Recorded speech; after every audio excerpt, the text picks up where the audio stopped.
When 20-year-old widow Selah discovered a crumbling cabin hidden at the edge of her inherited farm, she thought it was nothing more than a pile of rotting wood.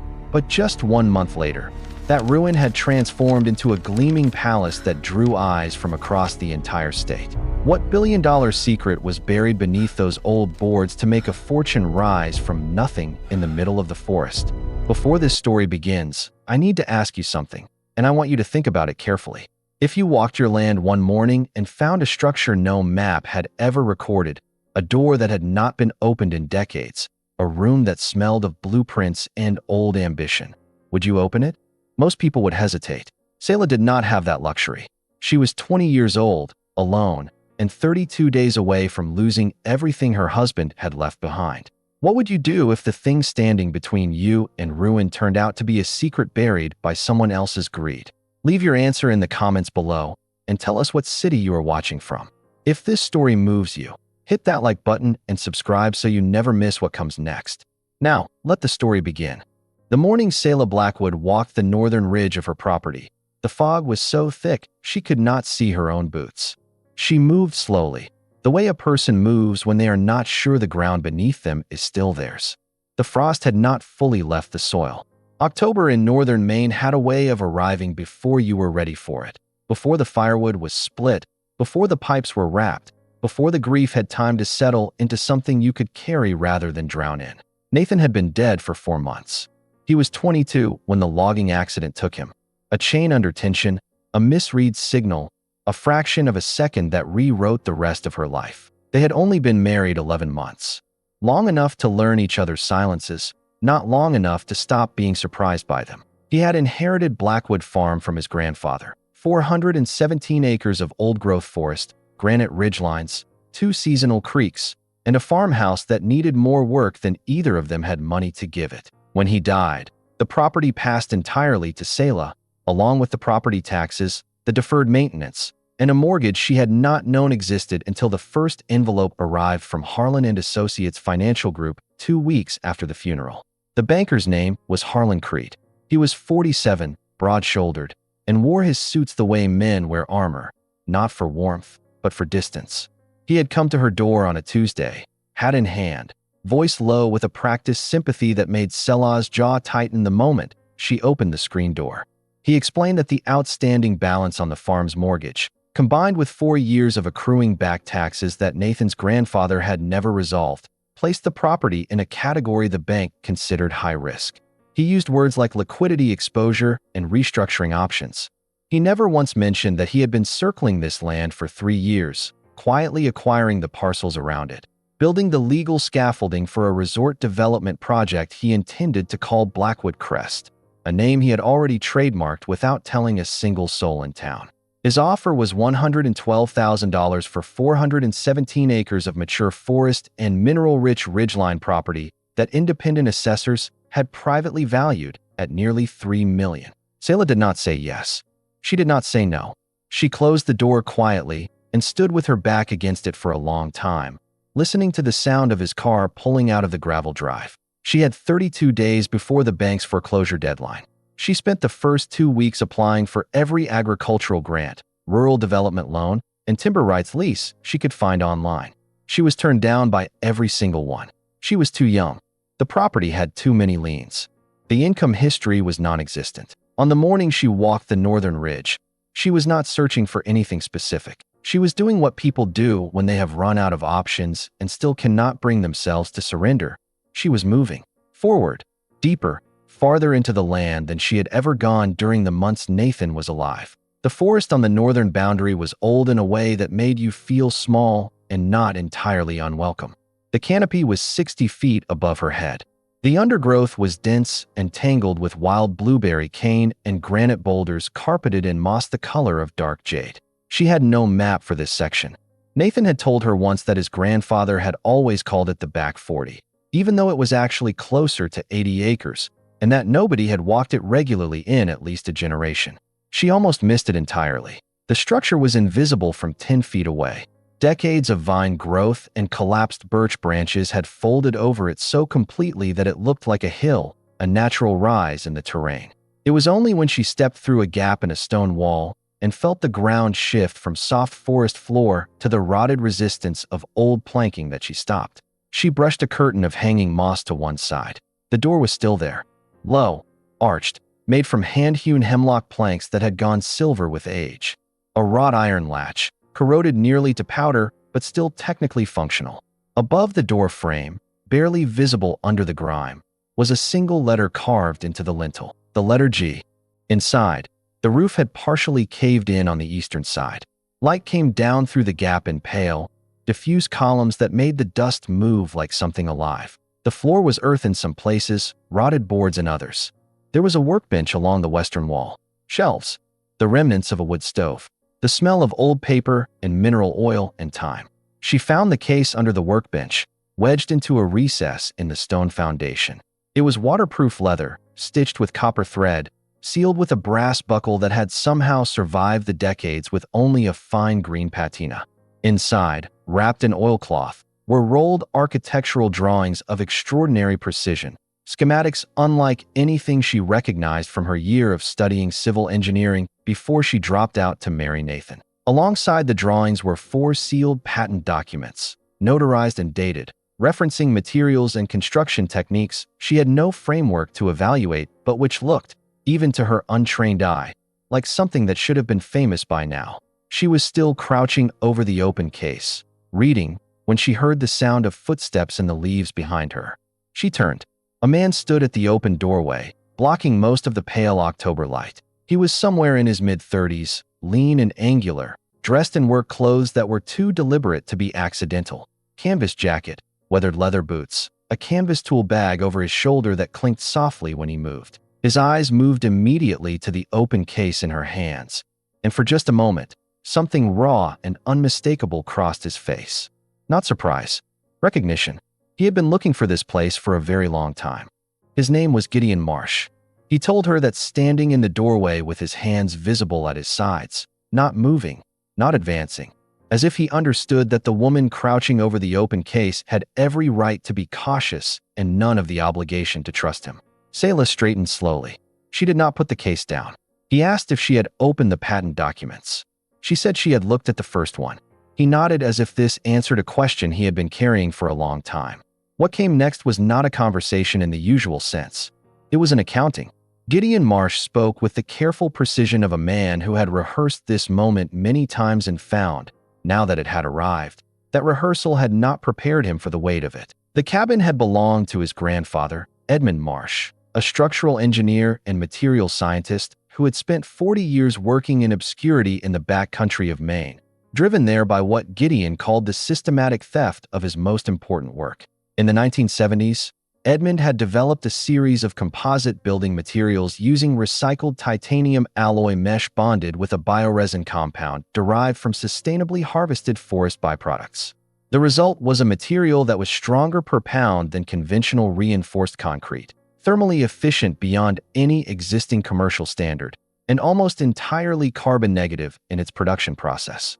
He had brought his research to 3 different firms. Each one had taken his preliminary data under review and returned it to him within weeks with polite rejection letters.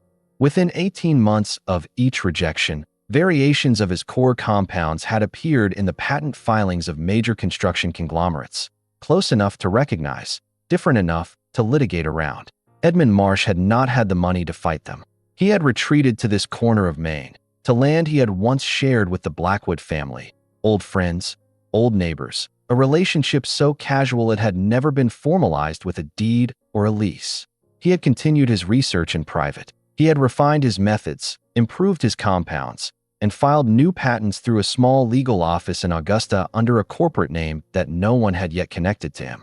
And then, sometime in the late 1980s, Edmund Marsh had simply disappeared. Gideon had been 7 years old.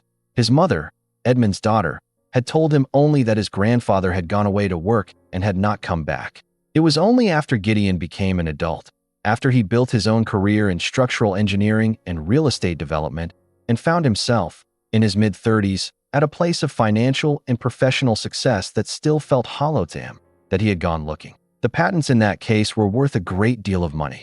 Gideon said this plainly, without drama. The material science had been validated repeatedly by the industry without attribution. The original filings predated every commercial variant by years. With the right legal team and the right presentation, the intellectual property in that waterproof leather case represented a licensing portfolio that could generate hundreds of millions of dollars over the next decade. But Gideon did not want to simply sell the patents. He wanted to build something with them. He had spent 3 years developing a prototype construction system he called modular luxury architecture, an assembly process using Edmunds materials and his own engineering refinements that could erect a fully functional, fully finished high-luxury structure in less than 4 weeks, using a fraction of the energy and material waste of conventional construction. The finished product was not merely functional. It was extraordinary. He had the investor contacts. He had the team.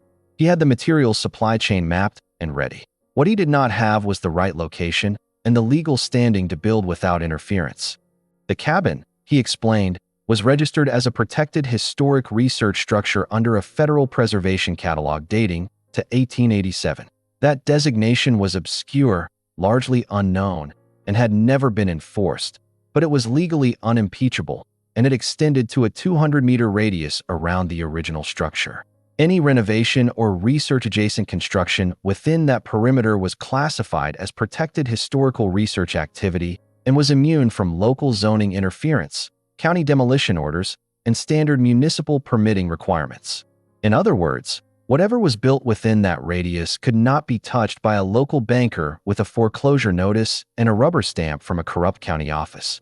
Selah listened to all of this without interrupting. When he finished, the cabin was quiet except for the sound of wind in the broken roof and something small moving in the dry leaves outside the open door. She looked down at the case in her hands, then back at him. She asked how much the property taxes and mortgage balance were.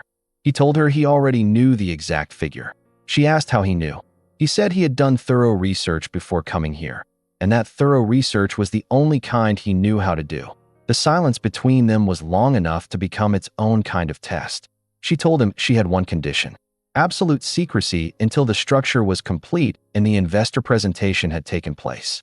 Not because she was ashamed of what they were doing, but because Harlan Creed had informants in this county the way some men had habits, quietly, pervasively, and without apparent effort.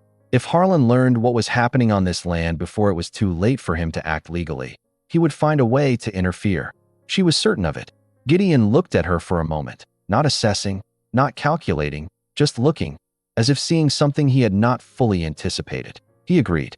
They shook hands in the half-light of a cabin that smelled of old genius and unfinished justice, and the pact between them was sealed without a single document. That night, Selah sat in the farmhouse kitchen for a long time after dark, the oil lamp burning low, her hands wrapped around a mug of cold coffee she had forgotten to drink. She thought about Nathan, about the way he had always believed the land held more than it showed. She thought about a grandfather she had never met leaving something extraordinary in the ground of a property her husband had loved. She thought about whether trust was a luxury she could still afford. She decided she could not afford anything else. The first truck arrived on a Tuesday at 2:47 in the morning. Selah was awake. She had barely slept since the agreement with Gideon and the sound of tires on the unpaved northern access road, a road she had not known the property had until Gideon showed it to her on a hand-drawn map, brought her to the window immediately. She watched the truck's running lights disappear into the dark tree line and felt something she had not felt in 4 months: forward motion. Over the following 3 days, 6 more trucks made the same silent passage in the small hours of the morning. They carried materials she could not fully identify from a distance: long flat-packed panels sealed in brushed metal transit cases, spools of what appeared to be cable and conduit, large climate-controlled containers marked only with alphanumeric codes. The drivers were quiet professionals who unloaded with practiced efficiency and were gone before the sky began to lighten. Gideon's team arrived on the 4th morning, 7 engineers from 4 different countries, none of whom had apparently ever worked together before, but who moved around the site with the fluid competency of people who communicated in the language of precision rather than words. There was a structural materials specialist from Zurich named Petra, a climate systems engineer from Seoul who went only by her surname Park, and a digital fabrication architect from Sao Paulo named Torres who wore noise-canceling headphones at all times and whose hands never seemed to stop moving. Selah had offered to stay out of the way. Gideon had refused that offer. He had given her a set of construction drawings the morning after the handshake, simplified versions of the full schematics, annotated with explanations written in clear, accessible language. He told her this was her land, and she had the right to understand everything that happened on it. He told her she would be more useful engaged than excluded. She had not expected that. She learned quickly. Her year of engineering coursework reassembled itself in her mind with an urgency it had never carried in a classroom.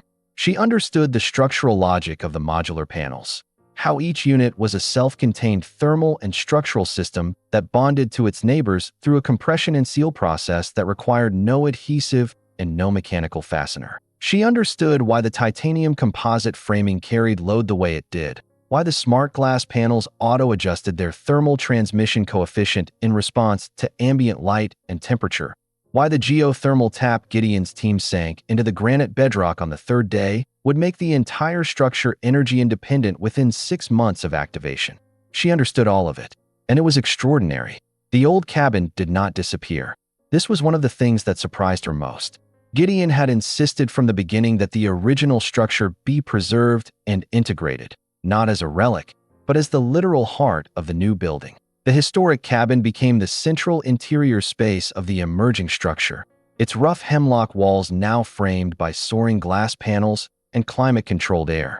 The modern building grew outward and upward from it in every direction, a crystalline shell that protected and celebrated the original rather than erasing it. From above, from the drone footage Gideon's team captured each evening to document the build, it looked like something natural, like a geode cracked open to reveal the architecture inside it. By the end of the second week, the structure had a roof line for fully enclosed exterior walls, a functioning geothermal heating system, and running water drawn from the filtered mountain spring that fed the eastern creek. The finishing teams worked through the nights with battery-powered tools that made almost no noise.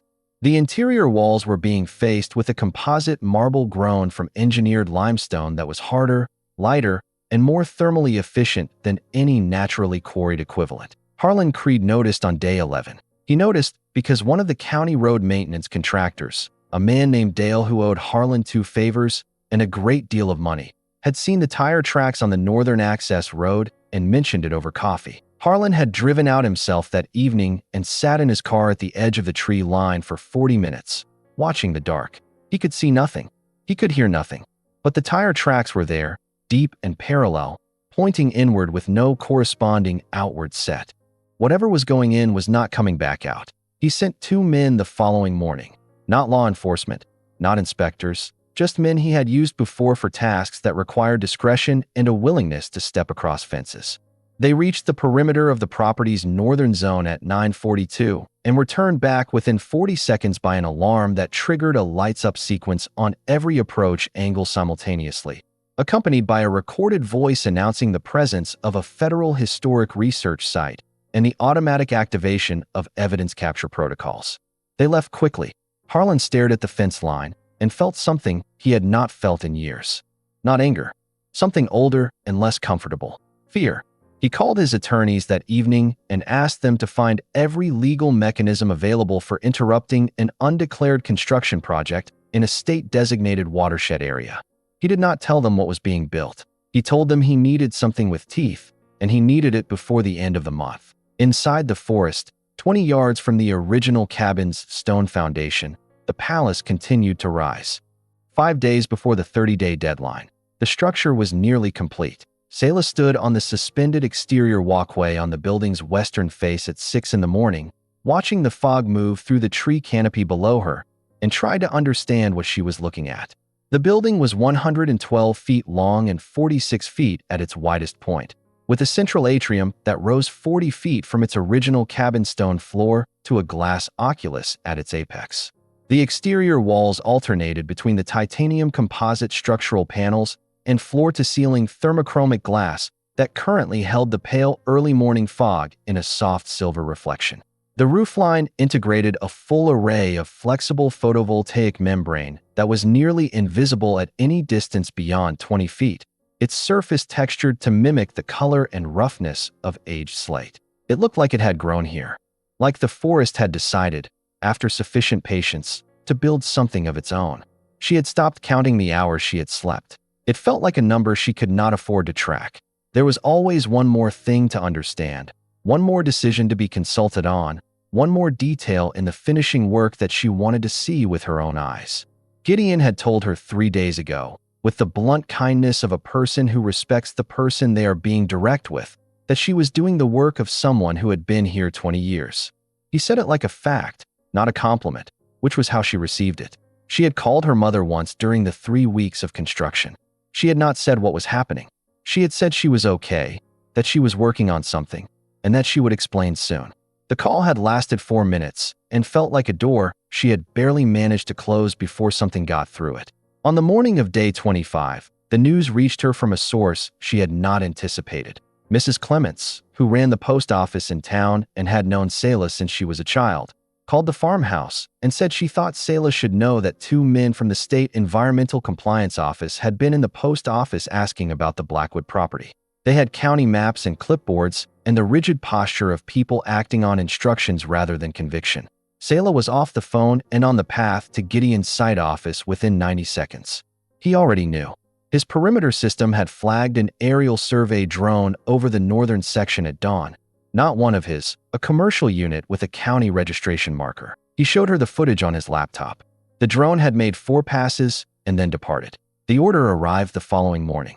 It was delivered not through the mail but by the Blackford County Sheriff, Vance Moody, a man Selah had known peripherally her whole life, a quiet presence at town functions who had always struck her as more weary than corrupt, but perhaps too tired to distinguish between the two.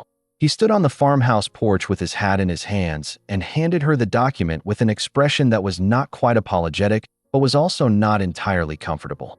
The order cited 3 violations: construction within a protected watershed zone without environmental impact authorization, unauthorized land alteration in a designated greenbelt area, and failure to file for municipal building permits in a county-governed zoning district. It demanded an immediate halt to all construction activity and the appearance of the property owner before an emergency county review board within 72 hours, with the specific provision that failure to comply would authorize the county to proceed with emergency demolition under the public safety statute. Attached to the order was the signature of Harlan Creed, listed not as the filing party, but as the environmental complaint originator, a designation that carried, under county law, the same standing as a formal legal petition. Behind the sheriff's cruiser, visible at the edge of the gravel drive, was a second vehicle, a black pickup truck, 2 men inside. Neither of them was a county employee. Selah read the order twice. Then she looked at Sheriff Vance. She asked him if he had seen what was on the northern section of her land. He said he had not been out there. She asked him if he intended to go out there before deciding whether to enforce the order. There was a long pause. He put his hat back on. He said the order gave him 72 hours of discretion before the emergency demolition clause activated. He said he intended to use that discretion prudently. He said he hoped she would use the time well. Then he got back in his car, and neither of them looked at the black pickup truck. Gideon was at the farmhouse by the time she got back inside. He had seen the vehicle from the tree line. His expression was composed in a way that took visible effort. She put the order on the kitchen table. He read it without touching it, standing with his hands at his sides. Then he looked up and said there was something he needed to tell her. Something he had been waiting to say until the structure was more complete, until the timing was less fragile. She told him the timing was currently a demolition order, and perhaps that was fragile enough to qualify.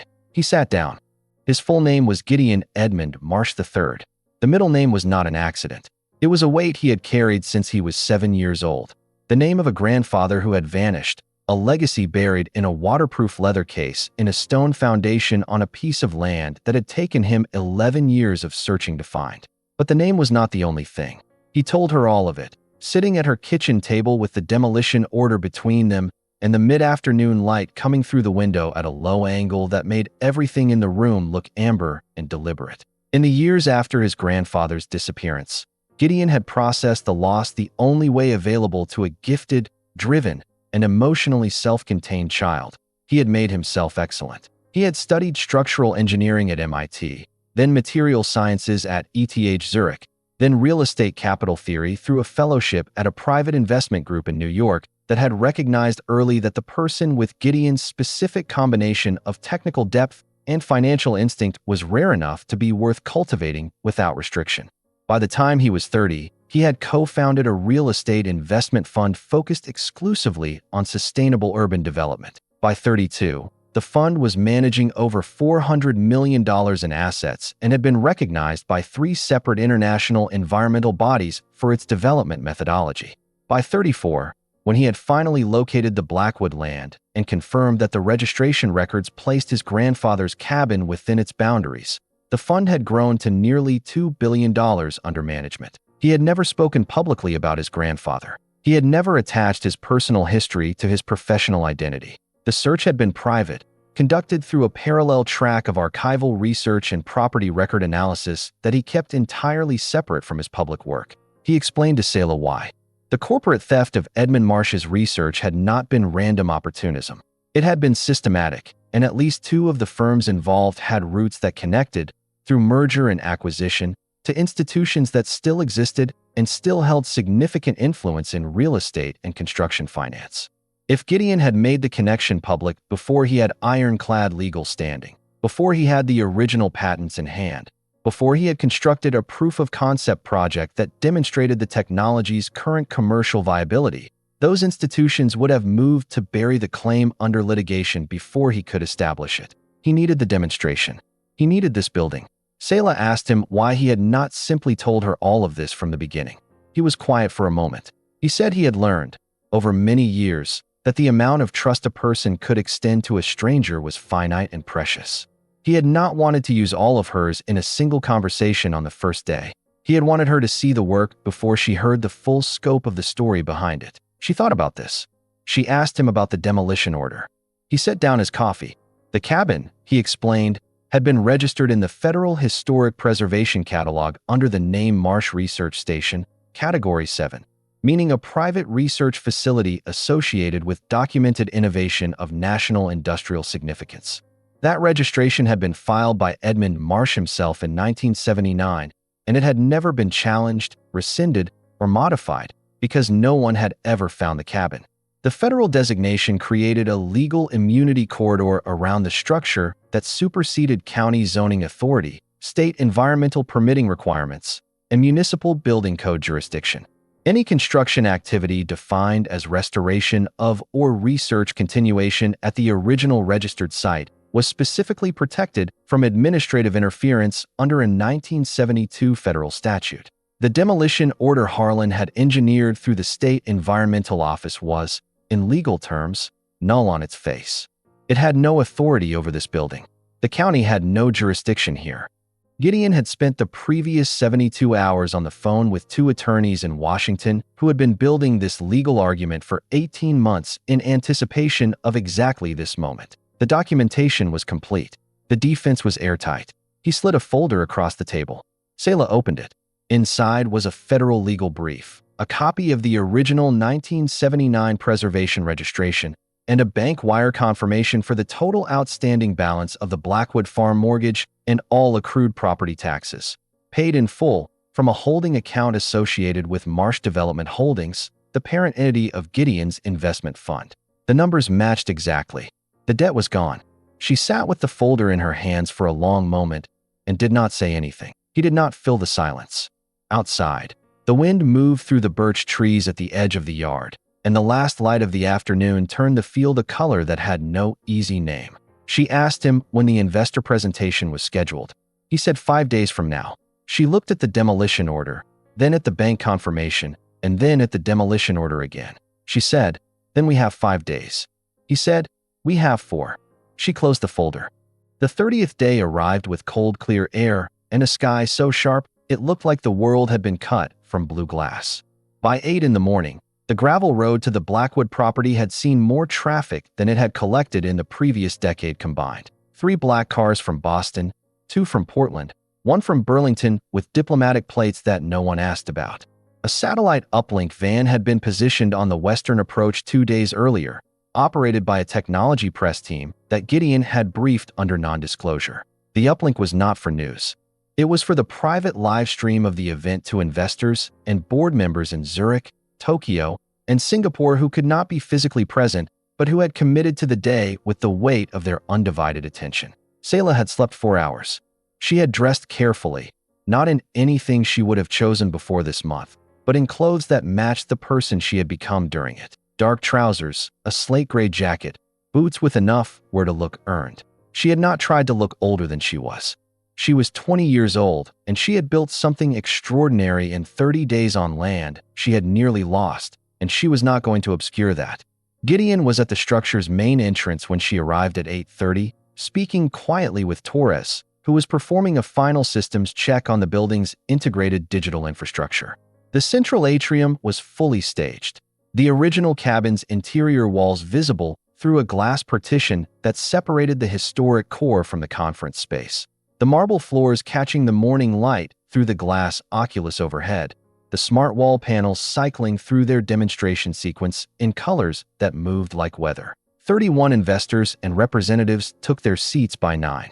Gideon presented the technology with the kind of precision that comes from years of thinking about something before you ever have to say it out loud. He walked them through Edmund Marsh's original research, acknowledged the decades of corporate suppression that had delayed its introduction to the market, and then turned to the building they were sitting inside of as the only argument that mattered. The building spoke for itself. Selah watched the faces in the room and saw the moment, distinct and unmistakable, when professional calculation gave way to something more fundamental. Several of the engineers in the group had stopped taking notes. One of the investors, a woman from a Norwegian sovereign wealth fund who had arrived with her arms crossed and left them that way through most of the morning, had uncrossed them by the time Gideon began discussing the thermal performance data. At 10:47, the exterior security system issued a proximity alert on the secondary display panel near the atrium entrance. Selah saw it before anyone else. She stepped quietly to the panel, read the feed, and felt the cold drop of something she had been half expecting settle into her stomach. Harlan Creed was at the main gate. He was not alone. There were 2 vehicles behind him, not county vehicles, not law enforcement, not the sheriff. Private vehicles. 6 men total, visible on the perimeter cameras, carrying the kind of posture that did not belong at a research presentation. And behind them, barely visible at the edge of the tree line, was a 7th vehicle. A county excavadora, a mechanical excavator, idling with its bucket raised. Selah turned and walked to the front of the room. She said, loudly enough for everyone to hear, "I need 30 seconds." The room went quiet. She stood at the presentation panel and pulled up the building's central security interface. The system was fully networked. Every perimeter sensor, every interior camera, every data vault Gideon's team had installed over 3 weeks of construction. She navigated to the archive section and selected the folder she had personally verified 3 days ago, when she had reviewed the full footage catalog with a methodical attention to detail that had surprised even Gideon. She opened the footage on the main display screens, all 4 of them, simultaneously. The first video was dated 11 days ago. It showed 2 men at the Eastern Foundation perimeter, working with tools in the dark. The timestamp confirmed it was 2:17 in the morning. The camera was infrared. The image quality was extraordinary. The faces were clear. The second video was audio. It was a phone call, captured by a microphone in a concealed device that had been placed, with legal authorization, a detail Gideon had handled quietly, within range of the fence line during a window when Harlan's men had been observed in the area. The voice was Harlan's.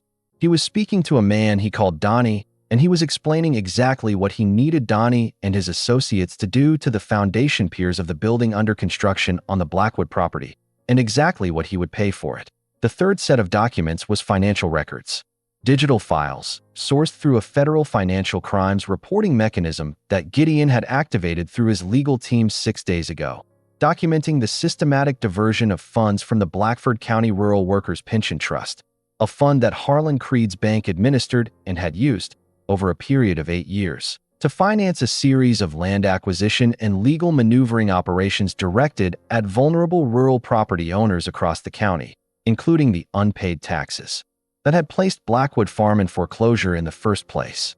The room was completely silent. Harlan Creed chose that precise moment to enter. He came through the atrium door with 2 of his men and the controlled speed of someone who has prepared his entrance and intends to dominate the room before anyone has time to recalibrate. He was dressed immaculately. His voice, when he spoke, was loud and practiced. He said the software systems powering this facility had been developed using proprietary code belonging to a financial technology subsidiary of Harlan and Associates, code that had been incorporated without license into Gideon Marsh's development platform, and that he was here to exercise the bank's right of seizure under an emergency intellectual property order that his attorneys had filed with the county court that morning. No one in the room moved. Gideon said, without raising his voice, "There is no such order. There is no such code. And you are standing in a federally protected research facility where you were not invited." Harlan looked at the screens. His face changed. It was not a dramatic change. It was the smallest possible version of collapse, a tightening around the eyes, a slight loss of the jaw's forward set, a fraction of a second stall in the mechanism of a man who has spent his entire career never being in a room where he did not control the information. He was in that room now. Sheriff Vance Moody had entered behind him. The sheriff had not been invited either. He had driven to the property on his own, on the morning of the 30th day, because he had spent the previous 72 hours with the growing, uncomfortable conviction that he had been used as an instrument of someone else's scheme without being told the full shape of it. He had gone back through the county records on the Blackwood property. He had found, with no difficulty at all once he was actually looking, the federal preservation registration. He had read the bank's filing history on the foreclosure. And he had driven out here, this morning, because the man he had spent his career being, the one who was too tired to look closely, was not the man he intended to be today. He looked at the screens. He read the financial records and the time it took his face to go from careful neutrality to something harder and more final. He took his handcuffs from his belt. He said, "Harlan, turn around." Harlan turned around. He did not say anything. He did not struggle. There was a kind of dignity in that, or something that resembled it, the particular stillness of a man who has always known, at some unexamined level, that the architecture of his life was built on foundations that could not hold forever. The handcuffs closed. The room exhaled. 3 investors were already on their phones. The uplink van had captured the full interior sequence through the presentation system's integrated broadcast feed. The Norwegian investor had unfolded a laptop and was typing with focused urgency. Torres looked at Selah from across the atrium and said, quietly, in accented English, "Your security system is very good." She looked at him. She said, "I know." Outside, the excavator cut its engine and sat silent at the tree line, its bucket finally lowered, pointing at the ground. The federal audit of Harlan and Associates Financial Group began 11 days after Harlan's arrest. It was conducted by a joint team from the Federal Financial Crimes Enforcement Network and the Maine State Attorney General's office, and it was thorough in the way that audits are when the preliminary evidence is already this clear and the investigators are no longer simply looking for what happened, but for how long it had been happening and to whom. The answer to the second question was 8 years. The answer to the third was devastating. 41 property owners across Blackford County had lost land or faced foreclosure proceedings that originated, directly or through intermediate mechanisms, from the diversion of the Rural Workers Pension Trust. In some cases, the families had accepted Harlan's lowball offers under duress without realizing there was any legal irregularity in the process. In other cases, properties had been taken through foreclosure and resold to shell companies that traced back to Harlan's development network. The properties ranged from small residential lots to working timber farms to a community recreational parcel that had been converted to a private hunting lease within 6 months of seizure. The court-supervised restitution process took 7 months. By the end of it, 38 of the 41 families had received either the return of their property or a court-ordered financial settlement calculated at current market value, not the distressed prices Harlan had paid. The pension fund itself was recapitalized through the seizure of Harlan's personal real estate holdings, which proved, upon audit, to be substantially more valuable than his public profile had suggested. Vance Moody did not lose his badge. The investigative panel found that his role in the demolition order delivery, while procedurally irregular, had not been accompanied by knowledge of the underlying fraud. His cooperation with the federal investigation was extensive and unsolicited. He retired 18 months later, and the letter he sent Selah on his last day of service was 4 sentences long and contained no excuses. She kept it. The palace, which Gideon had officially named the Marsh Institute for Applied Sustainable Architecture in his investor presentation before the day fell apart, and then, somehow, came back together, was formally designated as a research and development center by a board that included 2 federal science agencies, a consortium of 6 international universities, and the investment vehicle that Gideon's fund had structured specifically to hold the project's intellectual property and ongoing operations. The designation process took 4 months. The construction of a second research wing, using the same modular system, this time with a full public documentation record and every permit filed in advance, took 8 weeks. The day the institute officially opened, there were 237 people present on the grounds. Selah stood at the edge of the terrace that faced the original cabin's glass-enclosed interior and watched them move through the building her husband had never known was here, on land he had loved without fully knowing why, and she felt something she did not yet have a name for. Not happiness exactly, something more earned than that. The county's unemployment rate in the technology and skilled trade sector was already falling. 43 people from Blackford County had been hired into permanent positions at the institute in its first quarter. 12 of them were former agricultural workers from properties adjacent to Blackwood Farm. People who had been watching the construction with a mix of skepticism and cautious wonder since the day the rumor first reached town that something unusual was rising in the forest.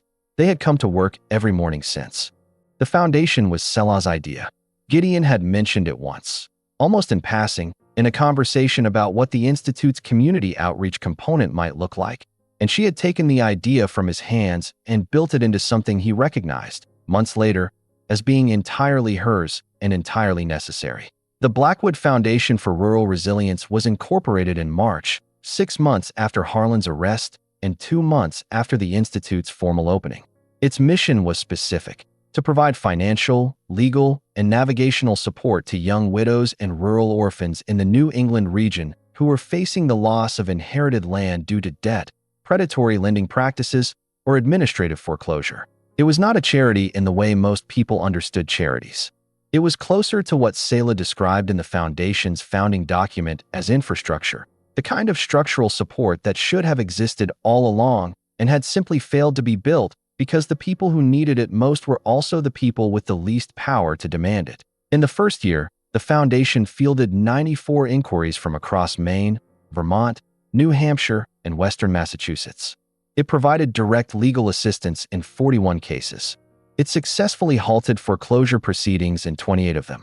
It was operating on a budget that would have seemed impossible 12 months earlier, funded by a combination of the institute's licensing revenue, the patents, finally attributed correctly, and generating royalties from 14 commercial applications across 3 continents, and a series of private donations from investors who had been present in the atrium on the day the screens came on and had not forgotten what they had seen. The institute attracted its first international academic delegation in April, a group of material sciences researchers from the University of Tokyo who spent 2 weeks in the building and left with data that would appear in 4 published papers over the following 18 months. In June, a secondary school environmental science program from Portland brought a class of 30 students who spent an afternoon in the building's demonstration spaces and asked questions that Selah answered for 90 minutes without once looking at her notes. She had not planned on becoming an educator. She had also not planned on becoming a 20-year-old widow, or a proprietor, or a business partner, or the person who pressed a button that ended a man's criminal enterprise in front of 31 investors and a federal uplink camera. Plans, she had concluded, were the stories you told yourself before the story you were actually and had the chance to begin. Gideon was still present on the property more days than not.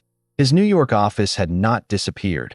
He had learned to conduct most of its work remotely in a way he had always known was possible and had never quite permitted himself to attempt. He had told her once, in a conversation that was less casual than its surface suggested, that he had been building things his entire life with a precision that was partly skill and partly the attempt to leave nothing that could be taken from him the way something had been taken from his grandfather. She had told him that she understood exactly what that felt like. The forest had changed with the seasons. The oak and maple on the western slopes had gone gold, and then bare, and then, by spring, back to the particular green of northern New England that looked nothing like any other green in the world. The building changed with it, the thermochromic glass reading the light and shifting its character with the hour and the weather, so that the structure never looked quite the same twice and never looked anything other than exactly where it belonged. She visited the original cabin's interior most mornings. It was still the heart of the building. The preserved hemlock walls, the old stone foundation, the workbench where Edmund Marsh had quietly reinvented the principles of sustainable construction while the world looked elsewhere. The glass partition made it visible from the atrium, and visitors often paused there longer than they paused anywhere else, drawn by something they couldn't immediately articulate: the visible presence of the origin point, the proof that the most important things sometimes wait in silence for the person who is ready to find them. Selah would stand there with her coffee and look at the letter G carved in the lintel and think about the weight of what gets left behind, not as loss, exactly, but as a kind of gift that requires a specific kind of person to receive it. Nathan had loved this land. He had never known what it held. She had found it because she had nothing left to lose and refused to stop moving. From above, the forest looks like it always has. The canopy stretches across the ridgelines in colors that shift with the October light: amber, ochre, the deep arterial red of the sugar maples in the low hollows. The creeks catch the afternoon sun in long silver threads through the trees. The granite outcrops hold their familiar shapes against the sky. And then, as the angle of view shifts, it appears. Not imposing, not jarring. A long, low structure of glass and composite stone that follows the terrain with the ease of something grown rather than built. Its roofline threading between the old-growth canopy rather than cutting through it. Its surfaces reading the light the way water reads it. Differently, every hour, always honestly. Selah and Gideon stand on the suspended terrace on the building's northern face, looking out at the horizon where the forest meets the ridge and the ridge meets the sky. Neither of them speaks for a moment. The wind comes from the north, carrying the smell of cold stone and distance. A raven crosses the canopy below them, slow and black and indifferent to the architecture.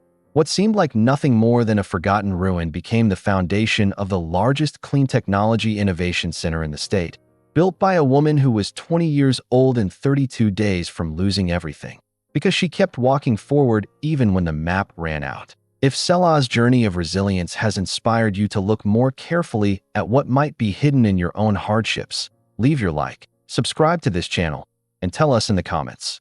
What would you do if you discovered something extraordinary buried in the most unlikely place? What city are you watching from today? We want to hear from you.